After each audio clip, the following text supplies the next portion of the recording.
মা আমার বড়লোক আপা তোকে সাথে করে নিয়ে যেতে চায়। কি বলো মা? আমি তো অনেক খুশি, আমি যাব। যাবো কিন্তু মা, ওটা শহর, তোকে অনেক নিয়ম মেনে চলতে হবে। কোনো সমস্যা নেই মা, আমি সব নিয়ম মেনে চলতে রাজি আছি। মা, তুমি এত সকাল আমাকে কেন ঘুম থেকে ডেকে দিলে? ঘুম থেকে ওঠো, ময়না আসছে গ্রামের বাড়ি থেকে, তোমার সাথে নাকি খেলবে, তোমাকে সময় দিবে। ও, কি বলো? আমার তো ময়নাকে অনেক ভালো লাগে, আমি ওর সাথে খেলবো। হাই ময়না, আসসালামু আলাইকুম, কেমন আছো তুমি? তোমার সাথে আমি খেলবো। তোমাকে দেখে তো আমার অনেক ভালো লাগছে দিদিমণি, আমারও আপনাকে দেখে অনেক ভালো লাগছে।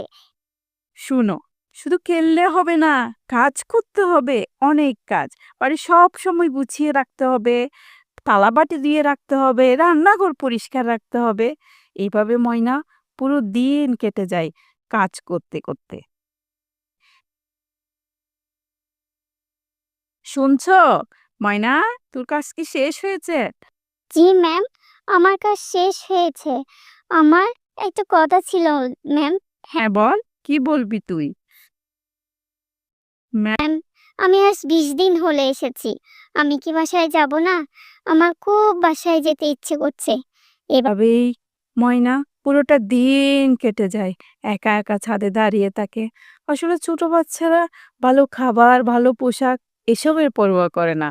তারা চায় একটু ভালোবাসা, একটু যত্ন,